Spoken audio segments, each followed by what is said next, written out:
That was a nice move by Pipkins, taking it right to the rack himself. Wide open three, left wing. That was a nice move by Pipkins, taking it right to the rack himself.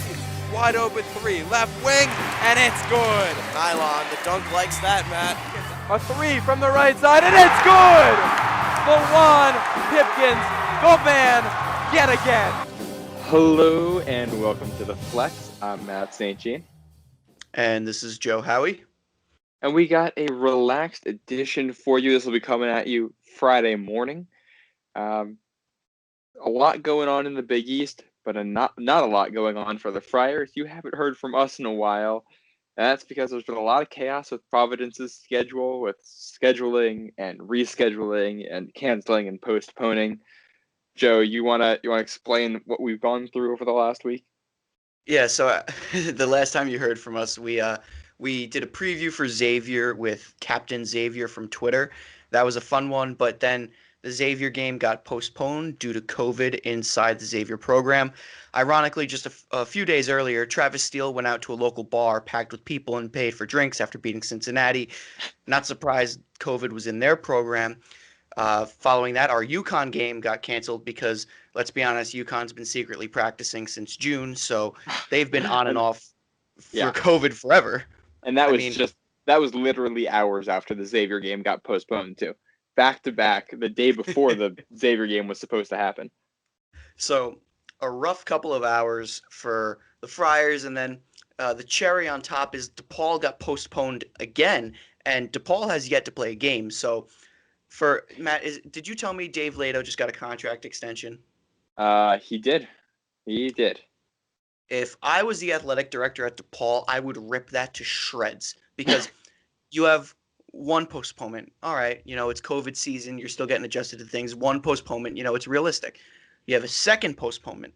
Okay, all right. I mean, you should probably keep your players quarantined after the first one. You have a third postponement, and now you're in the middle of December. You've missed the non-conference completely, and you're delaying the start of Big East play for other teams. Dave Lato, you got to get a grip on your team, guy. I mean, unless, and I hope this isn't the case, someone's really, really sick and they just haven't recovered. I hope that's not the case. I don't think that it is the case. I think Dave Lato's just letting his guys go and wander, and they've been exposed multiple times. So if you're Dave Lato, get fired into the sun, dude. Come on. You can't hide from the season with COVID. You got to get your players, quarantine them, get them healthy, and start playing. I mean, it's as simple as that. Get your program in check.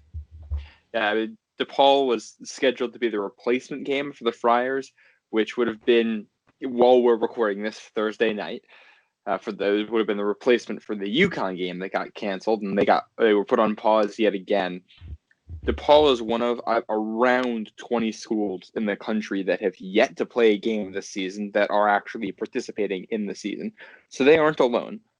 I think some of that's just obviously there's a lot of stuff going on with COVID, and it is very hard to contain. But I think it's fair to ask questions about what's going on there. Nobody else in the Big East is dealing with issues as pervasive as DePaul, and this is a long time to be dealing with it. So obviously we hope all of the players and coaches and staff there are all right. We wish them no harm. And I'd like to see them find a way to get over this so that we can get back to Big East play. And we know that there's going to be other teams that deal with this. So we got to get games going while we can. But I think we can talk about a little bit of a silver lining for the Friars getting a break here. It's going to be an 11-day gap between the game at TCU and their first Big East game, which will come at Seton Hall. And we'll get our preview for that game specifically tomorrow. But it's a long time to rest, figure things out. Reminds me a little bit of what we saw last season, Joe. Yeah, that 11-day break or 10-day break, whatever it was a double-digit day break last year. That was probably the most relaxed I was the entire year because we beat down Texas at the Dunk, and that was on December 21st. I was able to get through the holidays, not being upset about a Providence loss, but rather being overjoyed at a Providence blowout over a power conference team. And then we capped it off on New Year's Eve with a big blowout over Georgetown. This break is very reminiscent of that. I think this break always bodes well for the Friars. It's typically an exam break, which was not granted by the NCAA this season, just because of the abbreviated non-conference. But Providence, we Ed Cooley, he worked his magic and he snuck away with a little unofficial exam break. Yeah, and I mean, we talk about these guys all the time like they're athletes, but they are student athletes. I think it's really beneficial for them. You get some time to focus on yourself, focus on exams. They're not going to get to go home for Christmas, so that this builds a little bit of camaraderie where the team can just hang out together. It's just them, essentially just them on campus right now as a family, which we know how much Providence drives that message home, that this team is a family first and foremost. And like last season, you play a stinky non-conference schedule. You look terrible the whole time. But your last Stinky. game, your last game against Texas, you put things together. You look like the team you're supposed to look like. So that's the last taste in your mouth before you get that break. Sometimes when things aren't going well, what you need to do is just get back out there, get on the horse and figure things out. Sometimes when things aren't going well, what you need is to take a step back, reset, and just go. And this is a Providence team that's looked like it's pressing and almost trying too hard in some ways. I think AJ Reeves is a great example of that, a guy who's trying to do too much and he needs to think less and play more. And a break like this, come off a good game, and then you can just settle and just play basketball from here on out. It's as easy as that. You're not doing it. You're not asking too much of anybody. You're just going to play basketball with your family. That's it. Yeah, Matt, I think the pressing too much point you just brought up is I think the game that embodies that is the game against Fairleigh Dickinson. We came off of a really, really poor neutral floor showing against Alabama and prior to that against Indiana. And I think against Fairleigh Dickinson, we were thinking too much and we weren't really playing. We were playing with our heads and just they were, you know what I mean? They were thinking too much that game. You could see they weren't dialed in on defense. They were trying to score the ball in ways that are not traditional to Ed Cooley's offense. And we were fortunate to walk out of there with a double-digit victory because the way we played in the first half, we did not deserve that. I think the time in between that game and TCU gave us some time to get back on track defensively and to get back into the flow of our style of offense, not just jacking up threes early in the shot clock, but rather working for an open shot if Nate's not open in the paint. And this allowed David Duke to get going. We saw AJ Reeves. He didn't put up a ton of points against TCU, but he looked more confident scoring the ball, which was huge for him. And Nate, as always, was just pounding the paint. I think you take a step away from the TCU game. You say, we improved. We did what we needed to do. Now let's get back to work. Let's take these 11 days off and let's really work to prepare ourselves for the conference play. Because, Matt, I've been watching these past couple of days of Big East games, and looks like we're in for another rock fight of Big East season. Yeah, it's a nice little segue there as we move on to the Big East stuff. Don't worry, you will get more Providence coverage. We will have a Providence and Seton Hall preview coming for you, that our Game 7 2.0. But yes, let's talk about the Big East. As we're recording this, we're both watching the Seton Hall Marquette game. I think it's clear right now. Are you going to say what I think you're going to say? I don't know what you think I'm going to say. Does it have to do with Mamu reaching a new career high? I did not. I think I just missed that come up, but I'm not surprised. I'm going to get to Mamu in a second. Not points, but assists. Oh, the big 6. man can dish it. Listen, he can play like the 4 or the 5, but right now he's playing like a point guard. He's bringing the ball up. He's dishing it out. I mean, God, I don't know who we're going to put on him. He's scary. No, I mean, that's we'll see what Ed Cooley comes up with. If we look at the way this conference looks right now, I think it's clear Villanova and Creighton are the top 2 teams. And then you've got Marquette, Seton Hall, UConn, Xavier, Providence. That's that next tier. And any of those guys can sneak up into the top tier, but those are the 5 teams that are going to be that, we'll call it the upper middle class of the Big East. Good teams with flaws. What has that been your takeaway? You think that's how it's going to break down? And in addition, how do you think that grouping sorts itself out? Um, I'm gonna people. This is a hot take here, but I don't think Creighton and Villanova have done the necessary work to separate themselves from the upper middle class yet. Right now, if I was to put the Big East in a grouping, I would say Creighton, Villanova, Marquette, Seton Hall, Providence are at the top, with kind of everyone else shuffling out underneath. Listen, their Villanova's record is not indicative of the way they play, because listen, if you overcome an 18-point deficit to Georgetown, that's what you're supposed to do. Georgetown is not supposed to be good. The fact that you were in an 18-point hole to begin with is a little scary, because that says Villanova went into Georgetown sleepy. They were like, "Oh, Yeah. we're going to roll through this one." And it wasn't until the second half, and mind you, late in the second half, that Villanova overcame the deficit. So, listen, they did what they were supposed to do. You beat Georgetown, but if you're Villanova, you should go in there and kick the doors in. You shouldn't be, oh, we rolled out of bed and we're gonna roll over Georgetown. Nuh-uh. Patrick Ewing wasn't having it. And by the way, it was a single-digit possession against Butler last night until Butler's best player got hurt. So you got to pass there. Yeah, and I think you can go back into the non-conference a little bit with Villanova. Their second best win in the non-conference was a neutral site win over Arizona State. That was a relatively close game. Arizona State just lost to UTEP. They're 154 on the Ken Palm rankings. This is Yeah. not some fantastic team. But at the same time, Villanova is doing what they always do. You get an 18-point lead on them, doesn't matter. You're a top 10 team playing at home against them, doesn't matter. You're a team like Butler who wants to go on the road and go toe to toe with them, doesn't matter. Villanova is going to find a way to eke wins out.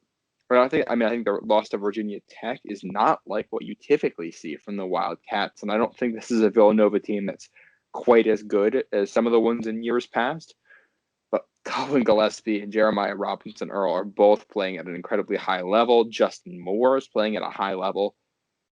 I think anybody in the Big East, not anybody in the Big East, most teams in the Big East can beat them. But Villanova, I think, is still a step ahead of everybody else. I think they're a step ahead of everybody else until proven otherwise, to be honest, with what Jay Wright has done there. I mean, I'm a downer on Villanova. I don't really like him very much. I don't like Jay Wright. So I still think they have to prove themselves. I mean, Andy Katz is saying they're a Final Four contender. The way Jeremiah Robinson Earl plays defense, nah. I mean, and we have yet to see him match up against the likes of Mamu or Nate or even Theo John, who's been playing pretty well right now. He's scoring in double digits. But Mm-hmm. I think you need to put Villanova in the heart of the Big East, and that's not Butler or Georgetown. That's like Seton Hall, Creighton, Marquette, Providence. You put them against the gritty, tough teams of the Big East, and then I'll reevaluate and see what I think about them. But right now, I think uh, doing what you're supposed to do against Georgetown, and I'm strictly talking Big East play, and getting a pass with Butler, it does not warrant them claiming title to the Big East like they're already doing. But let's move on to a different team now, because we're spending too Yeah. much time on them. I want to talk about a couple players. I'm going to give a couple shout outs here to guys who I've been really impressed with so far.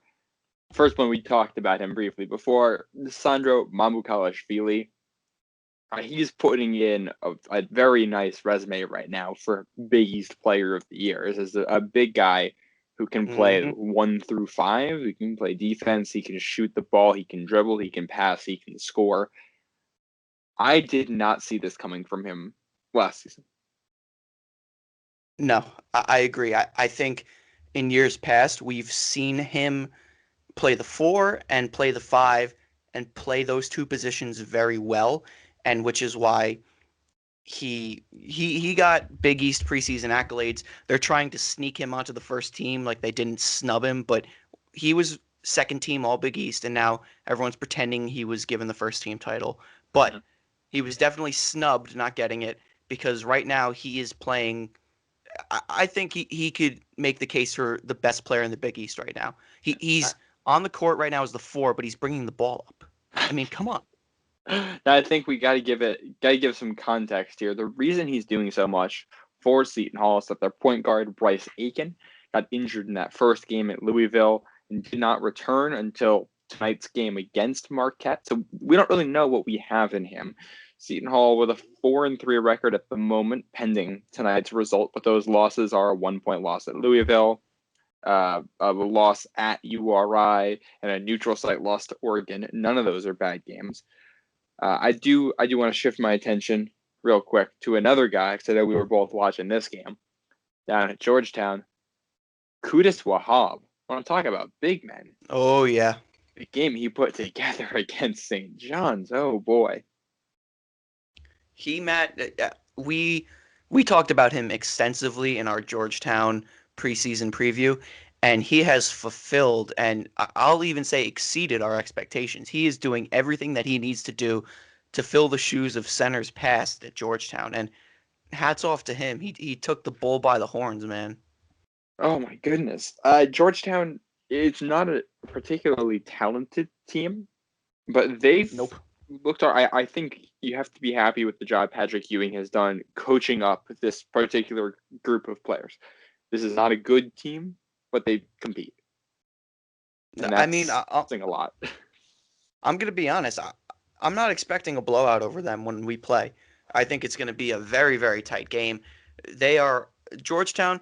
We were down on them early on because realistically they aren't a very talented team, but they're tough and they play ugly basketball. But sometimes ugly basketball prevails, and you see it with the Friars a lot. You see it a lot of times with Butler. I think Georgetown's going to be an ugly brand of basketball, but they're going to be in some games this season. They're a tough out in the Big East. Yeah, they're probably going to be that team you hate to play, and I suspect most teams are going to get one blowout on them, but the other game is going to be tough. A team like St. John's already lost them, and teams like Butler and DePaul at the bottom of the conference are really going to struggle to play with them. So I mean, we'll see how that plays out. Any other big thoughts on the conference as we're a couple weeks in at this point? Yeah, I really don't like Marquette. I don't like Wojciechowski. I'm kind of afraid to play Marquette because they're playing so well. But damn, they have some nice jerseys. I got to give it to them. I think they win best jersey roster in the Big East. I was actually just gonna bring this up. I think they had, in my opinion, by far the worst jerseys in all of the Big East last year. For the last couple seasons was when have been just the ones they're wearing tonight. They're nice. These are nice. Yeah, and this whole new set, it looks nice, and it's not yellow. This is a team. Their colors are navy blue, light blue, and yellow, and it's not always plus white. It's not always easy to balance all of those colors in a uniform, and on these white uniforms in particular, it's really nice. You know what I'll say about Marquette too is they do a great job of building these really nice jerseys, but they stay within their color scheme. And you probably know what I'm going to bring up here. Villanova brings in colors from every other school. Like Villanova doesn't have black in their color scheme. Why do they have black and light blue jerseys? If you want to go light blue and navy blue as a contrast, that's fine. But black, that's Butler and Providence. Stay away. And you said they might have worn these back in the old days, but I want it to be credited that Providence brought out the retro white jersey with the gold and black trim way before Villanova did. That was our 2016-2017 season, and Villanova runs around in them like they freaking invented the jersey itself. Nuh-uh. Providence did it first if we're talking throwbacks here. I don't know if Villanova actually wore those, but the Providence pulled those out of the archives first. Yeah. While we're doing a little jersey watch here, I've got a question for you, a follow-up to one we talked about on a previous episode. Providence at Seton Hall, road game, Big East play. Do we see the black throwback uniforms? 100% yes, we're going to see them. I hope so. I hope so. We did play really well in our regular road blacks against TCU. And I know Cooley's a big mojo guy. He probably won't want to switch it up. But then again, we also played really terrible in our road blacks down in, where was that, Asheville? For the Maui Invitational. So I would love if they just like secretly snuck the road blacks out. Like I think if we were going to see them, there would have been some sort of social media promotion by now from the PC Basketball Twitter and Instagram. I'm hoping they just kind of sneak them out there because I think that would be so much better. But I really hope we see them. I mean, We got back-to-back road games on the schedule right now to start Big East. Plymouth Providence taking on Seton Hall, then going to Butler next Wednesday. That's 2 opportunities to break those uniforms out. Now, if that's 2 losses for the Friars wearing their regular road blacks, I think you're definitely going to see the throwbacks after that. Yeah, I hope so. I mean, man, I miss those jerseys. Those jerseys will always have a special place in my heart from the end of last season. But Oh, yeah. I mean, we were 5-1 in those on the road last year, all in Big East play. So I'm really hoping Ed brings them out again. Yeah. That And was I'm thinking about how nice those would look against these Marquette white jerseys, too. If Providence brings out the alternate or throwback black road jerseys against these Marquette white jerseys, I think you have a contender for the best jersey matchup in the country. It's And up we there got to for sure. we'll get Barstool Bench Mob on that, but I 100% think that is a contender for the best jersey matchup in the country. I think you might be onto something there. The way things are going, we may have to have a spin-off series just about college basketball jerseys. I'm cool with that. I'm fine with that too. Can we throw in some like food tidbits too? Because I don't think we could Yes. just talk about jerseys. It's good. Yeah, it'll be the off-color podcast. Talk about Wait, by the way, I just completely realized it's tied with 40 seconds left in this game. Yeah. All right. So we're going to wrap up this podcast so we can focus on watching the end of this one. Thank you for listening. For Joe Howie, I'm Matt St. Jean. You're going to get our Seton Hall preview tomorrow. We're just having some fun with you, bringing you back up to date on what's been going on since our last episode. Thank you for listening. Go Friars!